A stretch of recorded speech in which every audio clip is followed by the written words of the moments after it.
दुर्गा सप्तशती का पाठ हिंदू धर्म में अत्यंत महत्वपूर्ण माना जाता है। यह एक ऐसा ग्रंथ है जो भगवती की कृपा के अद्भुत रहस्यों से भरा हुआ है। जो व्यक्ति इसे ग्रहण करता है वह धन्य हो जाता है। इस पाठ के माध्यम से देवी की विभिन्न शक्तियों को प्राप्त करने का साधन मिलता है और यह कर्म तथा भक्ति के विभिन्न मार्गों को दर्शाने वाला ग्रंथ है। मार्कंडेय पुराण में देवी के चमत्कारी रूपों का विस्तृत वर्णन किया गया है। दुर्गा सप्तशती पाठ के अलग नाम।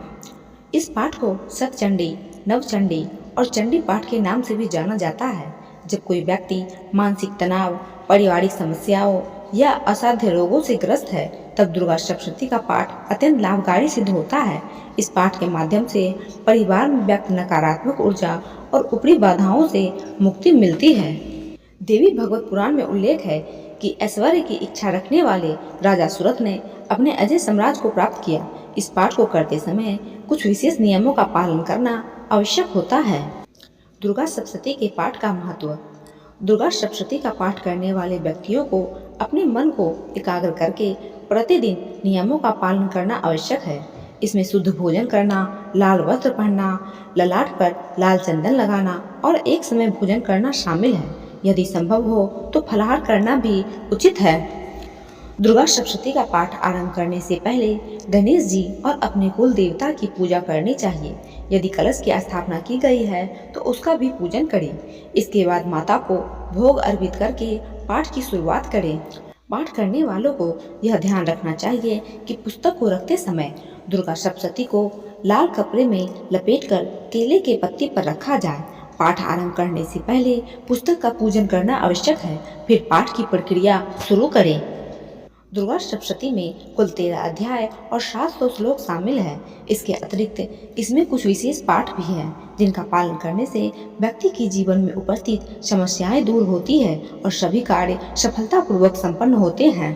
यदि आप दुर्गा सप्तशती का संपूर्ण पाठ नहीं कर सकते तो आप चैत्र पाठ कर सकते हैं जो पूरे पाठ का सारांश है। यह पाठ 3 भागों में विभाजित है, प्रथम चरित्र, मध्यम चरित्र और उत्तम चरित्र। यदि आप इन भागों को भी नहीं कर पाते तो आप केवल अध्याय पाठ कर सकते हैं। दुर्गा सप्तशती का पाठ करते समय उच्चारण में सावधानी बरतें ताकि कोई गलती ना हो। पाठ आरंभ करने से पहले कवच, अर्गला और कीलक का पाठ अवश्य करें। पाठ करते समय अधूरा छोड़कर ना उठे क्योंकि इससे पाठ का फल प्राप्त नहीं होता है। पाठ समाप्त होने के पश्चात सिद्ध कुंजिका का पाठ करें, फिर निर्वाण मंत्र का जाप करें।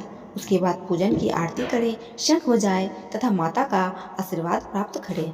पाठ के दौरान यदि कोई भूल या चूक हो जाती है तो आरती के बाद क्षमा प्रार्थना का पाठ करें और दोनों हाथ जोड़कर माता से निवेदन करें कि मेरे द्वारा किए गए अपराधों को क्षमा करें।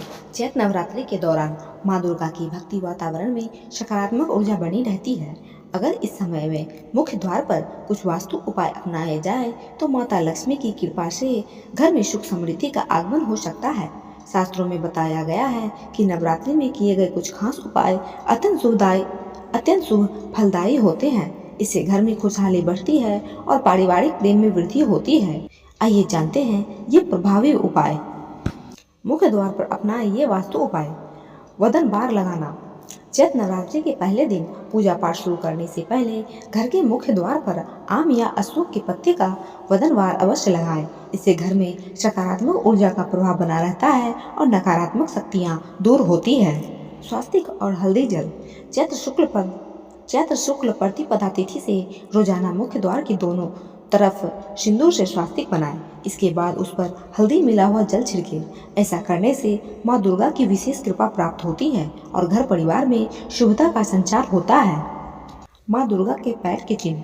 चैत्र नवरात्रि के पहले दिन घर के भीतर आती दिशा में माँ दुर्गा के चरणों के निशान बनाएं। इसे बनाने के लिए लाल रंग के पेंट का उपयोग करें ताकि ये अस्थायी रूप से बने रहते हैं। कहते हैं कि चैत्र नवरात्रि में इस उपाय को करने से घर में धन की देवी माँ लक्ष्मी का आगमन होता है। धन संपत्ति के लिए क्या करें उपाय। माँ लक्ष्मी का विशेष पूजन। अगर आप आर्थिक तंगी से जूझ रहे हैं या धन नहीं टिकता तो नवरात्रि के दौरान किसी लक्ष्मी मंदिर जाएं। वहाँ लाल कपड़े में केसर, हल्दी और चावल बांधकर अर्पित करें और थोड़े से चावल लाकर अपने धन रखने के स्थान पर छिड़क दें। ऐसा करने से घर में धन का संचय बढ़ेगा। मुख्य द्वार पर कलश चैत्र नवरात्रि के पहले दिन से लेकर 9 दिनों तक पूजा के बाद तांबे की लोटी में जल भरकर मुख्य द्वार पर रखें। इसमें गुलाब की पत्तियां और थोड़ा इत्र डालें। चैत्र नवरात्रि में इस उपाय को करने से घर की नकारात्मक ऊर्जा दूर होगी और घर में मां लक्ष्मी का आगमन होगा। ईशान कोण में तुलसी का पौधा चैत्र नवरात्रि के दौरान किसी भी दिन घर के ईशान कोण उत्तर पूर्व दिशा में तुलसी का पौधा लगाना शुभ माना जाता है। इससे घर में सुख समृद्धि आती है और देवी लक्ष्मी की कृपा प्राप्त होती है। आज चैत्र नवरात्रि का पहला दिन है। प्रथम दिन मां शैलपुत्री की पूजा की जाती है। मां का ये रूप बेहद ही सौम्य, सुंदर और अलौकिक है। आपको बता दें कि शैलपुत्री माता पार्वती का ही दूसरा रूप है। शैल का अर्थ है पर्वत और पुत्री का अर्थ है पुत्री, अर्थात पर्वतराज हिमालय की पुत्री। माँ की जो भी सच्चे मन से पूजा करता है उसका घर संसार हमेशा के लिए सुख शांति और समृद्धि से भरा रहता है। माता को सफेद रंग पसंद है तो आप उन्हें सफेद चीजों का भोग लगा सकते हैं। माँ शांति प्रिय है, इसलिए आज के दिन घर में ना तो कलेश करे और ना ही किसी की निंदा करे। बस अपना सारा ध्यान माँ की भक्ति में लगाए, माता जरूर प्रसन्न होगी। शैलपुत्री माता की पूजा विधि। प्रातः काल स्नान करके स्वच्छ वस्त्र धारण करें और व्रत का संकल्प लें। माँ शैलपुत्री की प्रतिमा या चित्र को एक साफ स्थान पर स्थापित करें। गंगा जल, सुपारी, अक्षत से पूजा करें। माता को पेड़ा और दही का भोग लगाएं, आरती करें और प्रसाद बांटें। माँ शैलपुत्री का मंत्र। या देवी सर्वभूतेषु शैलपुत्री रूपेण संस्थिता नमस्तस्यै नमस्तस्यै नमो नमः। हर साल चैत्र नवरात्रि में माँ दुर्गा की आराधना पूरे 9 दिनों तक की जाती है, लेकिन इस बार 2025 में चैत्र नवरात्रि केवल 8 दिन की होगी। यह घटना विशेष रूप से धार्मिक और ज्योतिषीय दृष्टि से महत्वपूर्ण है। आइए जानते हैं कि जब नवरात्रि घटकर 8 दिन की हो जाती है तो इसका क्या अर्थ होता है और इससे जुड़ी मान्यताएं क्या है। नवरात्रि के घटने का कारण।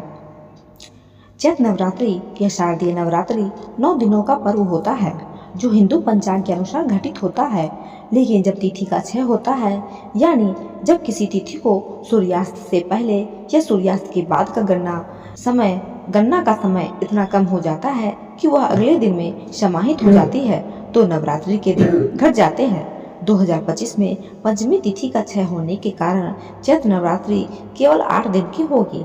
8 दिन की नवरात्रि के धार्मिक और आध्यात्मिक संकेत। आध्यात्मिक साधना का गहन प्रभाव। यह माना जाता है कि जब नवरात्रि घटकर 8 दिन की हो जाती है तो साधकों को अधिक तीव्रता और समर्पण के साथ साधना करनी चाहिए।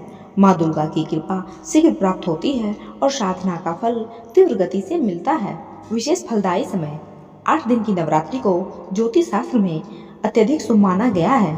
यह समय जीवन में सकारात्मक ऊर्जा को आकर्षित करने और नकारात्मक प्रभावों को दूर करने के लिए उपयुक्त है। संदेश। नवरात्रि का घटना एक संकेत माना जाता है कि व्यक्ति को अपने आंतरिक शक्ति को पहचानने और उसे सही दिशा में केंद्रित करने की आवश्यकता है। यह हमें बताता है कि हर परिस्थिति में संतुलन और अनुशासन बनाए रखना चाहिए। कौन कौन से दिन विशेष हैं? हालांकि नवरात्रि में हर दिन का विशेष महत्व होता है, लेकिन 8 दिन की नवरात्रि में कुछ दिनों का विशेष महत्व बढ़ जाता है। प्रतिपदा, घट स्थापना और शैलपुत्री पूजा। अष्टमी, यह दिन कन्या पूजन और महागौरी की पूजा का होता है जो अत्यंत शुभ फलदायी माना जाता है। नवमी का समापन। यदि नवमी और अष्टमी एक ही दिन पड़ती है तो इस दिन दुर्गा विसर्जन और हवन का आयोजन किया जाता है। क्या होती है धार्मिक प्रक्रिया में भिन्नता? 8 दिन की नवरात्रि के दौरान पूजा की विधियों में कोई बड़ा बदलाव नहीं होता। साधक पूरे नियम और संकल्प के साथ माँ दुर्गा की आराधना करते हैं। हवन, कन्या पूजन और व्रत आदि सभी विधियां पूर्ण होती है, लेकिन पंचमी के क्षय होने के कारण पंचमी पूजन स्वतः ही समाहित हो जाती है। नवरात्रि का पर्व 30 मार्च 2025 को शुरू होने जा रहा है। हर घर में माता की चौकी और कलश की स्थापना होती है। कलश और चौकी की स्थापना करते समय हमें वैदिक और वास्तु नियमों का पालन करना चाहिए। अक्सर लोग अपनी सुविधा के अनुसार घर में कहीं भी माता की चौकी और कलश की स्थापना कर देते हैं। ऐसा करना शास्त्र के विपरीत माना जाता है। नवरात्रि में माता की चौकी और कलश दोनों का विशेष महत्व होता है। चौकी पर देवी की प्रतिमा स्थापित करते हैं और उसके पास कलश स्थापित किया जाता है जो पूरे 9 दिन तक पूजा के लिए रखा जाता है। नवरात्रि में कलश और चौकी की स्थापना के विशेष नियम बताए गए हैं। इन नियमों का पालन करना आवश्यक है। चलिए जानते हैं माता की चौकी और कलश स्थापना के वास्तु नियम और शुभ दिशा। वास्तु अनुसार करें स्थापना। वास्तुशास्त्र के अनुसार नवरात्रि में माता की चौकी या उनकी प्रतिमा को घर में हमेशा ईशान कोण उत्तर पूर्व दिशा में स्थापित करना चाहिए, क्योंकि यह दिशा देवी देवताओं की मानी जाती है और पूजा पाठ के लिए सबसे उत्तम होती है। शुभ दिशा। ईशान कोण में माता की चौकी स्थापित करना सबसे उत्तम माना जाता है। यदि आपके घर में इस दिशा में चौकी रखना संभव नहीं है तो अन्य विकल्प के रूप में उत्तर या पूर्व दिशा भी अच्छी मानी जाती है। भूल कर भी ना करें इस दिशा में स्थापित। दक्षिण दिशा में माता की चौकी स्थापित नहीं करनी चाहिए, क्योंकि इसे यमराज की दिशा माना जाता है और यह नकारात्मक ऊर्जा से जुड़ी होती है। इस दिशा में चौकी की स्थापना करने से घर में कलेश का वातावरण बनता है, कर्ज बढ़ता है और स्वास्थ्य की समस्या आती है। चौकी की स्थापना। सबसे पहले चौकी को ईशान कोण पूर्व या उत्तर दिशा में स्थापित करें, फिर उसको गंगा जल से शुद्ध करें। चौकी पर लाल कपड़ा बिछाएं। देवी की मूर्ति को चौकी पर स्थापित करें। कलश की स्थापना। कलश की स्थापना के समय उसकी पोजीशन का विशेष ध्यान रखना चाहिए। कलश को माता रानी की तस्वीर या मूर्ति के दाईं ओर स्थापित करना चाहिए। चुनरी और टीका। चौकी की स्थापना के बाद उस पर तस्वीर या मूर्ति की स्थापना करके माता रानी को चुनरी ओढ़ाएं और टीका करें। इसके पश्चात माता को भोग अर्पित करें।